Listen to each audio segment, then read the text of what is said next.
Hey guys, it's History Behind the Warrior, and welcome back to another God of War video. Since we've been talking a fair bit about the Norse series of games, I thought that today we could dial things back a little and turn our sights back to the Olympus series of games. Now, of course, whilst we are presently in a different pantheon, there is always the ever-present knowledge of the remains of the Greek world. Although the last time we were in Greece, it was left in tatters. Since the end of the third game, it's been roughly about 150 plus years since those events, although an exact time is yet to be pinned down. But despite that time having passed, it's incredibly clear that the Spartan is haunted by the ghosts of his past. So much so that he would end up hiding said past from his very own son, and for very good reason. So, with that said, let's talk, or at the very least, toy with the idea of returning back to the lands of Greece. What could have possibly happened during that time, where Athena is clearly very present, and what we could expect if Kratos was to return to those lands. As I know, this is something many of us, including myself, would actually like to see in the future. Now, please do keep in mind, this is all a lot of theory crafting on my part, and just us exploring a lot of concepts and ideas that have been left on the table since God of War 3. So please don't expect any of this to actually happen or hold too much weight, because at the end of the day, this is all just a bit of fun of what can be. But before we do begin and dive back to the land of Greek mythology, I would super appreciate it if we could first get this video to about 500 likes. It's a great way of supporting not only this video, but this channel out as a whole, as it really does go a long way, despite how small it may be. And if you like what we do here, and wish to see more, please don't forget to subscribe, as well as tick that bell. Now, let's begin, shall we? To really talk about this, let's first recap the climax of the end of God of War 3, since it helps set the stage for the rest of today's topic. Now, after the fall of the Olympian pantheon, the Greek world would fall into chaos. The death of the gods meant the loss of the control of the elements. So the skies would storm, the oceans would flood, and the ground would crumble. Whilst Kratos' vendetta was finally complete, the gods had one final way to twist the knife. The surviving goddess, Athena, would reveal to Kratos that long ago, in the very first game, that he had been instilled with the power of hope from Pandora's box. This was a power so great that it would be possible to forge a new world from it, something that Athena wished to acquire. When Kratos realized that he was all merely a pawn in her game to overthrow the gods, Kratos would take the blade of Olympus and plunge its incredible power deep into his chest. This would release the power of hope into the world, and therefore defy the corrupted Athena her ability to forge a new world. On death's doorstep, Athena would tear the blade from his chest, leaving the beaten Kratos to die. Of course, from this point, we know that the bloodied Kratos would move on from the lands of Greece, winding up in that of Norse mythology and clashing against the likes of the Aesir. But what of Greece? Well, since the change of setting, we haven't really learned anything about Greece from exploring Tyr's vault, just that the Aesir god of war had previously crossed those lands. But from our knowledge of the God of War universe, we do know that not every god was vanquished during the fall of Olympus. Whilst we are aware of Athena's own somewhat survival, there are still other gods, like Artemis, Aphrodite, and Phobos, who are mentioned within game, but they are able to stay out of the clutches of Kratos. So, this then paints the question of, what's next? Well, that's both interesting and hard to say. With the power of hope lost to Athena, and the world of Greece being restored to that of its natural state of serenity, I believe that it is possible that maybe a power struggle of sorts would begin between the remaining gods, as the evil stored away within Pandora's box continues to eat away at them, turning gods against each other for both dominance and power. Something that we do see in God of War 3, as each god really has their own objective against Olympus. But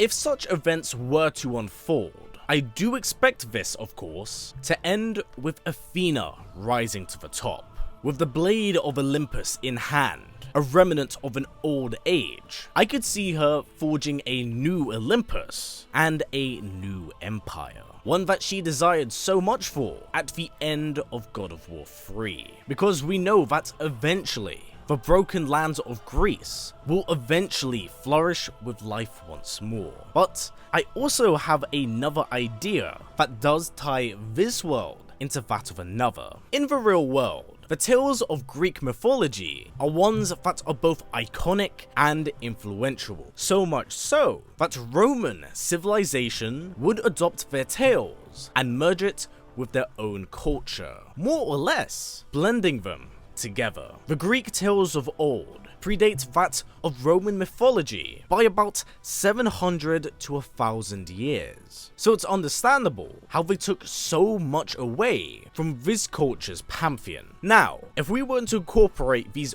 real-world ideas to that of the God of War universe, it serves as a way to reintroduce the Olympian pantheon, but now under a new and very much so different perspective, with the world inhabited by that of Romans, with Athena at the helm of her own Olympus. Along with this, you're able to introduce many of the other Olympian gods that we never really met in the original trilogy. They can even put their own spin on the likes of Achilles, Apollo, or even Artemis, to name a few, with the series having emphasis on passing the torch and ushering a new age of gods in both the sense of Atreus and a new pantheon. There is always the possibility of Athena's Olympus bearing gods that are direct descendants or very loose ones of Kratos. As, let's face it, we all know of Kratos' fun, quick-time events in the lands of Greece. It is absolutely no secret, so it wouldn't be hard to believe that maybe the likes of Aphrodite or one of the other mortals he had slept with possibly bore an illegitimate child. Because from the fall of Olympus, Athena is able to gain a new champion from Kratos' own failure, a living remnant and catalyst of his shame, despair, and regret. This character could serve as a weaponized new herald to carry out Athena's will, a contingency plan if you would, if Kratos were to ever return. This idea takes into mind a lot of factors as well as repeating themes in the God of War series, more so the cycle of patricide, an element that is extremely prevalent in the Olympus series of games. As the primordials fell to the Titans fell to the Olympians, and the Olympians fell to Kratos. So there's clearly a reoccurring pattern with how the next generation does destroy the last. In fact, this is even kind of touched on briefly with Atreus himself. Now,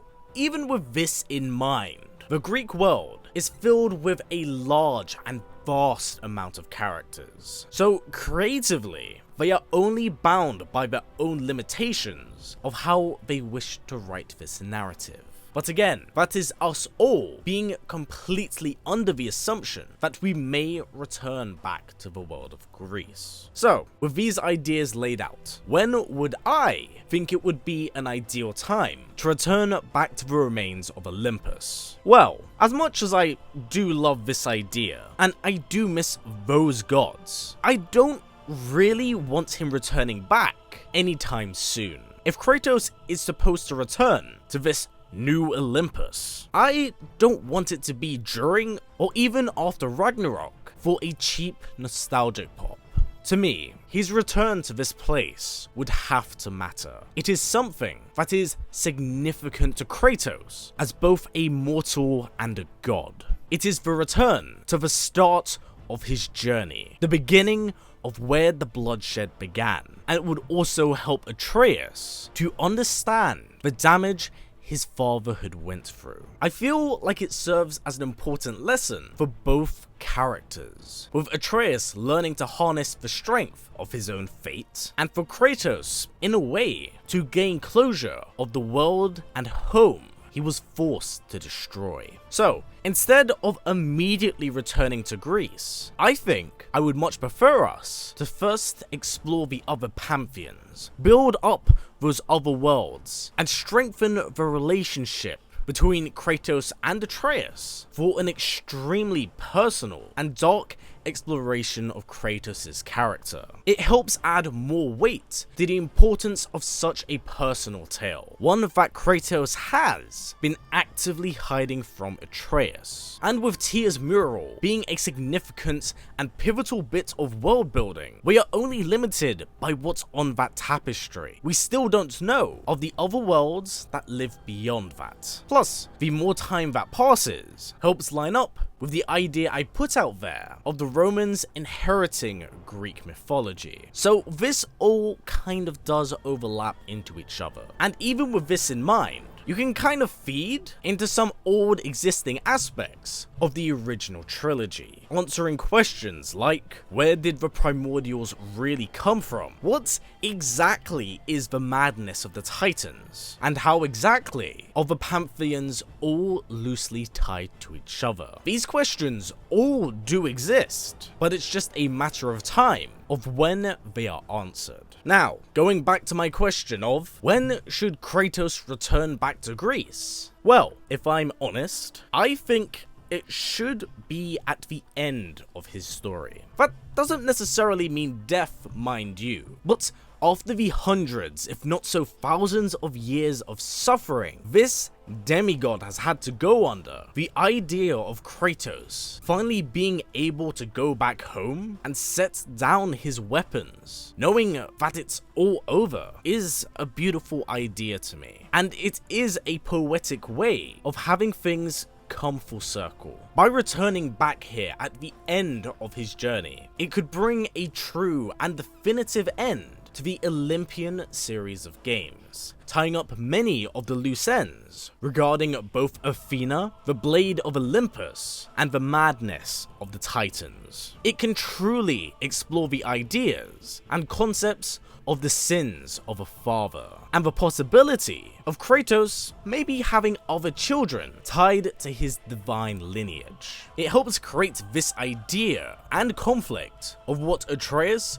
could and maybe still can become. Now, personally, I love this idea. The thought and concept of a bitter Athena being so driven against Kratos that she would build a new pantheon in spite of him is something I can absolutely see. Her cameo in the 2018 game alone goes to show just how much she adores toying with her brother, saying that he is nothing more than simply her monster. And you know for a fact of how petty she is. If Kratos was to have an illegitimate child, you know that Athena would adopt said child just to spite him. And if this child was a girl, I know that Athena would call it Calliope, out of sheer malice against Kratos. For those of you who don't know, Calliope was the name of Kratos' daughter back in the original series of games, who he was responsible for killing. So again, this is another idea of things coming full circle. But again, please do remember, this is all simply a fun spitball idea. As clearly pointed out, the building blocks are there, as they are set in both the game world and influenced by real world events. It's all just a matter of coming around and finally putting an end to the world of all the gods. Now, what do you think of this idea? Do you think it's worth wrapping up these loose ends? Or would you much prefer to explore the other worlds and pantheons? Please do comment down below, as I'd love to hear what you all have to say. But for now everyone, this has been it for me. So as always, stay strong, stay well, and keep on fighting, as Ragnarok comes for us all. Take care everyone, I'll see you soon.